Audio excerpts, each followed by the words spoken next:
You are here, and that means you're watching I'm a Farmer. Welcome. You know, agriculture in our country is very, very interesting, especially right now. We come from a drought, and then we had excellent rains. However, we've been having challenges in the ports and challenges here and there.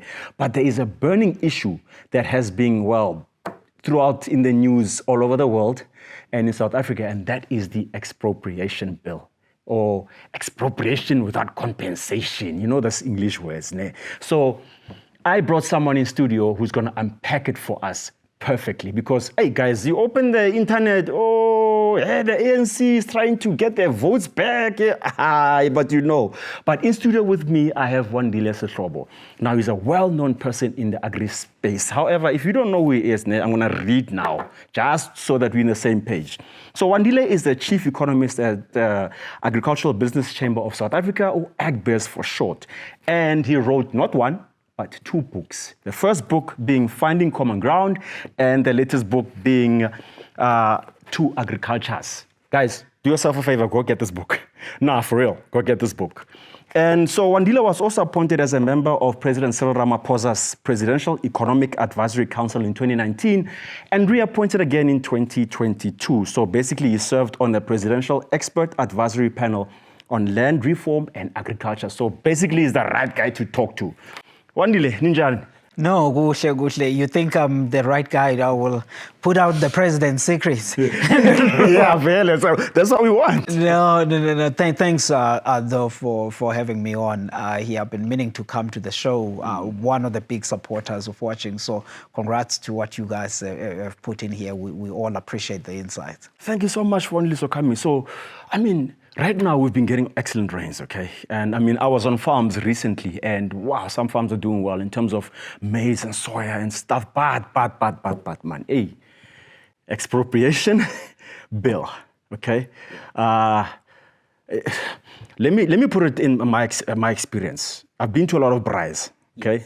Both sides, black and white farmers. Mm-hmm. And obviously there's narratives on both sides. So let's unpack this thing. What exactly is this bill, and when did it start? Look, you are right that we are pretty much now at a time where we will be enjoying and thinking that the South African agricultural sector is recovering. Last year was very difficult. There was a midsummer drought, major crop losses on many people's farms. So this time, I think if you drive across the country as you guys do, you will see that it's really looking well in a number of areas. So we should all be in the spirit of a recovery. And I think in addition to that, we should be using more of our time thinking about how do we deal with failing towns, ports, roads, and all of that. But I think since the year started, the conversation has been on the Expropriation Act now. And it's framed in this way that there's this new act. We should be fearful what is going on, understandably so. But I do think that there must be an appreciation that this is not a new act in South Africa. This comes from 1975. So in the 70s, the National Party had the Expropriation Act. What now has happened is that it has to be updated to be aligned with the current constitution of democratic South Africa. But there is an additional part of this act when it was amended, which talks about the possibility of a nil compensation. And that possibility of a nil compensation can occur in certain circumstances, judged or decided by the courts. But whatever happened when you arrive on that, it has to be just and equitable. So it can't be just anything. But most importantly, all of that is the courts. It's not the politicians who gets to decide on what to do. But I think, though, there's something here that needs to be put on the table, which is that, and this is my own thought process about why there's so much confusion and conversation around this. Because you remember 2017, the ANC goes into their annual conference. They come out at that time with this policy of expropriation without compensation. And the country spends about almost 2 years debating as to whether Section 25 of the Constitution should be changed or not, amended or not. And ultimately says, no, we should not be amending the Section 25 of the Constitution. Fast forward to today, I think some people may be mistaking both of these processes and thinking that this is a way of land reform. Yeah. It is in line with that, but it's very different. It's not a land reform policy per se. Okay, so because there's a lot of confusion amongst people, they're thinking that this is land reform. Yeah. And a lot of people are saying, are we going to turn into another Zimbabwe? So here's an interesting fact you said. I had no idea that this thing actually started in 1975 by the previous government. Yeah. What does this mean now for farmers who own land in South Africa? Are they going to be expropriated of their land, or how exactly is this going to work? Two things here. The first part is that the land reform in South Africa has not changed.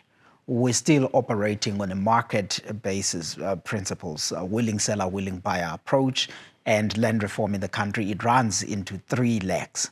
There's land restitution, where people can claim and say they owned a particular piece of land, and then there's investigation that gets to happen on there. And then the decision could be made, either the government on their behalf buys that piece of land from the current owner, or there is a financial compensation for them on that. That's the part of the restitution.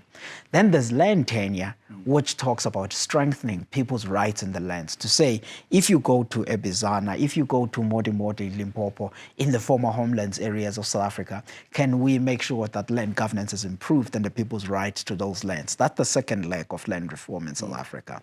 The third leg of land reform is this one that talks about ensuring that people have access to land, which is land redistribution.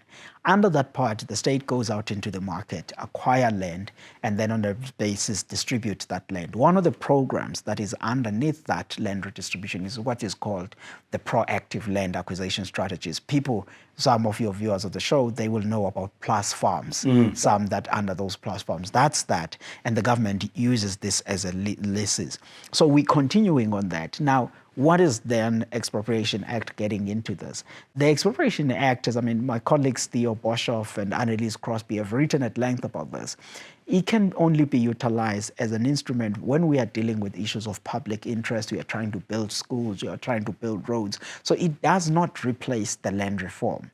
Land reform is still continuing on the market principles. Now, the question you ask, are farmers secure? Should they be going to the United States, doing all kinds of things? No, they should be continuing to farm.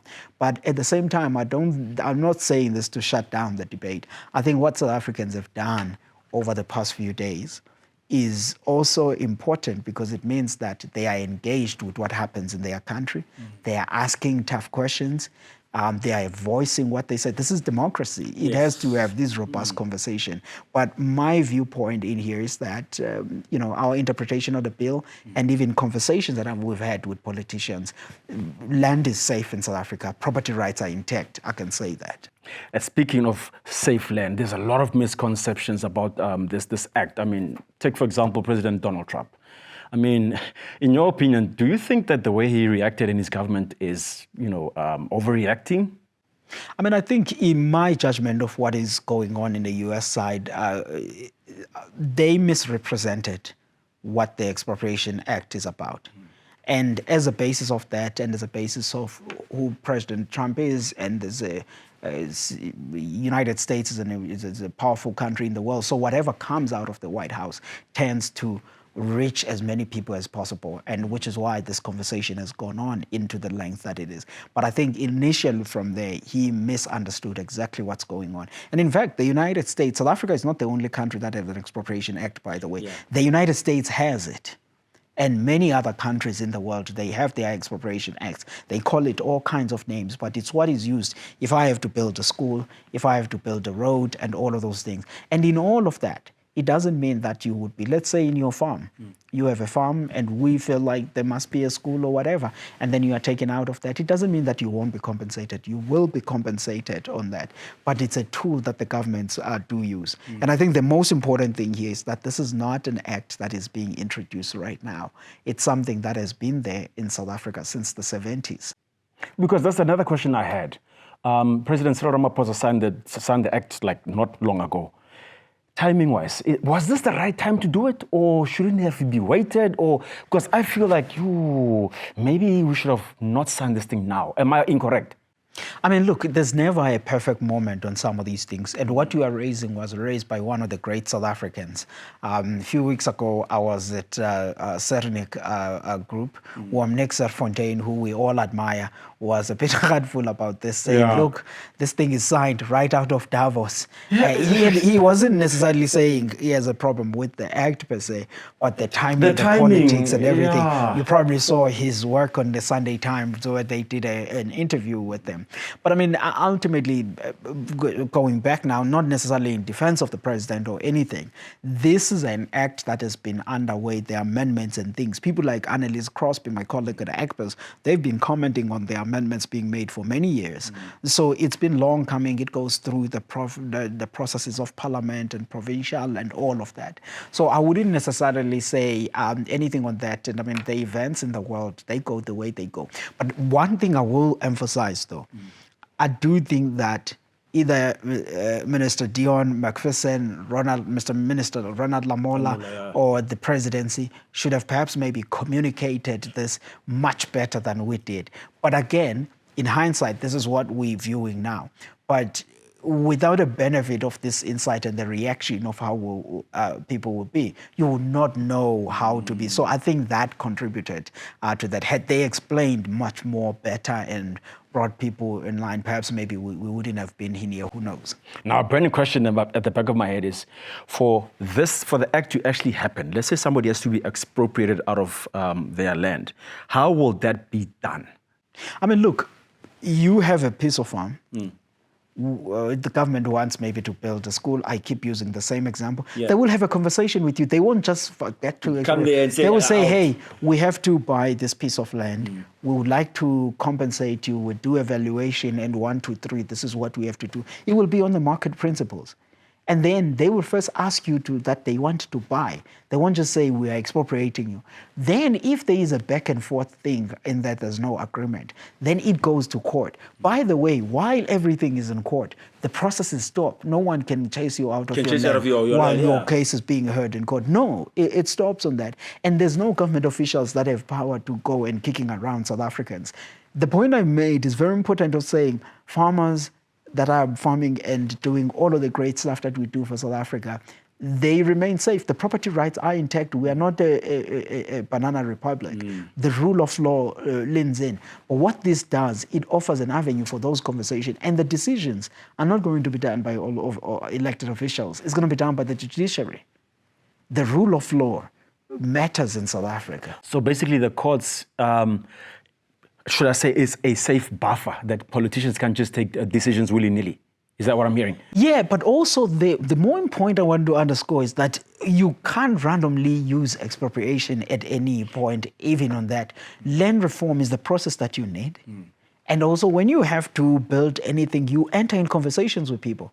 Let's say I come here. This is your studios in here at I'm a Farmer. And I want to use the studios. I'm going to have a conversation with you guys. So it can't be that people come in and do those things. That's the point that we've really been trying to put out to South Africans. And you know what? I'm going to ask you that when you drop in the description of this podcast, you do put all of these articles that we have written, so that when the folks have listened to the conversation, they get to actually have a chronology of what the general thinking is. But I think the conversation is important because I've been on X. I mean, I've seen a lot of people who have said, oh, you know, the sky is falling. And you can't blame people even on that and say, one, they have bad aims on why are they saying that. Two, they are spreading misinformation. Because it may happen that other people are not aware of what's going on, which then goes back to the point that I said the government should have explained better on what is going on in the country so that the people of South Africa have confidence in all of these things, which is why then you also decided that we must have this conversation. Yes, because there's a lot of miscommunication and misinformation going around. So you said that this land, so once it gets expropriated from this particular individual, so it belongs to the state. They can't just willy-nilly give it to someone. Remember, you're not just expropriating anywhere. You do these things if it's for public interest. Only for public interest. So meaning the state now is going to own. There must be a clear thing at which, no, even the state, you can't just go and expropriate people's land just because you want to own land. You must want to build a train station. You must want to do all of these things. This is not a mechanism to go around acquiring land. This act, if it is used, it will be used under extreme circumstances. I mean, even think about in the past, there's not been a long time that this act was actually used. But it has to be updated so that it is in line with the Constitution, so that in circumstances where it's needed, it can actually then, they can use it appropriately, complying with the law. But they can't, my sense is that it would be rare circumstances, if any, that would be used on this. My reading of it, and even looking at the budget, there's a budget of money that it gets to be put out there to buy land in the open market. Because the idea, you know, the one of the upsides to it that we had, the conversation that we had in 2018 all the way roughly 2020, 2019, when the ANC came up and said, look, let's go for expropriation without compensation as a country. And then there were all of these conversations were happening across the country. And then there were parliamentary processes that were carrying on. What those conversations do, they allowed South Africans and academics and the others to get a sense of, if we were to undermine property rights in this country, how much of a damage we would incur as an economy. Right now, the citizens, the businesses, and the people of South Africa are better informed about the dangers of all of these things. So there is not, in my view, circumstances where there's any of these crazy things that can actually happen. But again, the bill on itself, technically, it doesn't allow that, and it doesn't replace land reform. And no one can be taking this bill and going around and shopping for land with it. That's not what the Act does. I heard you say something very interesting now. You said nil compensation. Yeah. Please explain to me what that is. I mean, the nil compensation is that if they reached a particular piece of land and then the state wanted to buy it and they price it at a certain price, the seller doesn't agree, and then they ended up saying, okay, we are putting on legal papers to expropriate it, the courts will do the valuation and they look at the historical ways of how it was acquired. On the basis of that, it doesn't say that there will be nil compensation, there may be.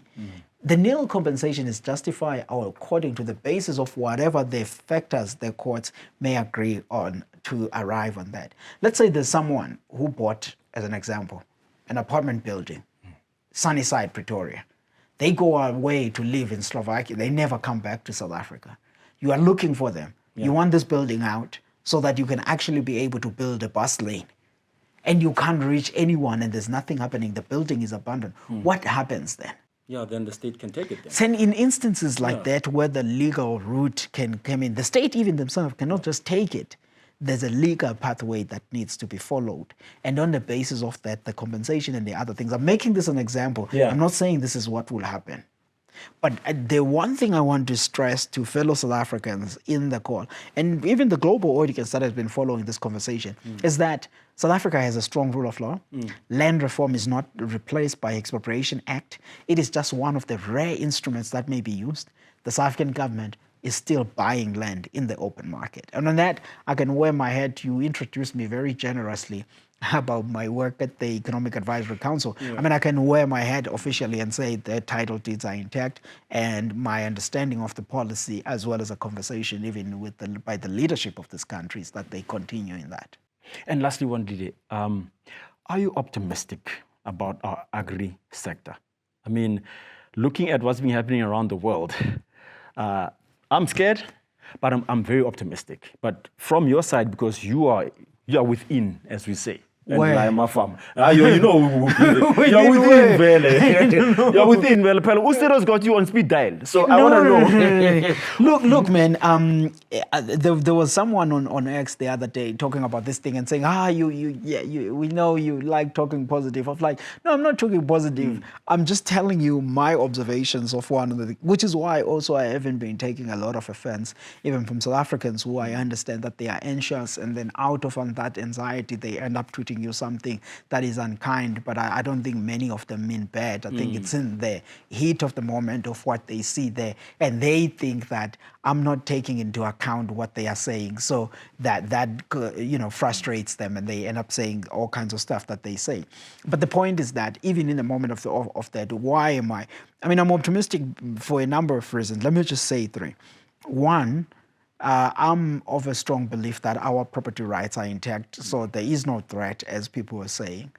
Two, we are a country that more than ever, if you look at the last 30 years at democratic South Africa, this is probably one of the few times where there's been so much focus on agriculture and what it can do and all of those things. And in the period between 2006 up until 2019, under this program I had mentioned earlier of the proactive land acquisition strategy, which is one of the programs under land redistribution, the third leg of land reform, the South African government bought 2.5 million hectares of land. This is a land that was previously farmed by white South African farmers productively, and now it's sitting with the state and it's not fully utilized. Think about taking that land back into full production with the technologies that we have. That means then growing the South African agricultural pie. It's more jobs, possibilities of increasing inclusion. Many of the audience of farmer young people will be amongst the beneficiaries. Because it's not now going to go like in the olden days where you never know what happens to land. Not that that's what used to happen. But the point is that the criteria says 60% of the benefits of the beneficiaries must be women and young people. We're talking here maybe 18 going into 40, 50, 35, somewhere there. Those are the young people that may come into the sector. Women are well favored by that. So on a gender diversity side, it gets to improve. Because we forget that only 20% of farms in South Africa are owned or operated by women. 80% is still on men. So you have the gender diversity issue. And I'm talking about diversity. I know people are angry at DEI, but these diversity issues are important. And that's the second part of the possibilities of growth and inclusion that this sector could have. But on the third aspect is that we are now a country here, which an agricultural sector that is export-oriented, amongst the top in the world, food secure at a national level, and we are beginning to operationalize and utilize Operation Vulindlela to deal with the hindrances in municipalities that are failing, addressing the issues of roads, thinking about opening more export markets. So there's a lot more upside. We've identified the problems. We are now at a time where we can say, how can we now address these problems? All of these are challenging, but they are also optimistic. There is reason for optimism because if we address them, we can actually see a sector that is growing. Thank you. Ungayivali without saying, I think you have to repeat to your audience was, the reason I came to this show is because I'm selling a book. So they must go and buy the book. I will tell my audience. You know what else? Buffett, you heard it for yourself? Please go and get this book. No, for real. Go and get this book. You know, one thing I really love about being a South African is that we have individuals such as Wandile who always show us the direction and give us the right information. So please, Bafetu, we are asking very nicely. Don't go to the United States. We need you, please. We need, who's gonna grow our food?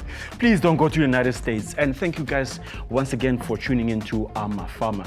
Yes, we actually want to make you a regular like because let the audience decide. The audience are gonna love you. Guys, thank you so much for visiting Farmer and see you again on the next one.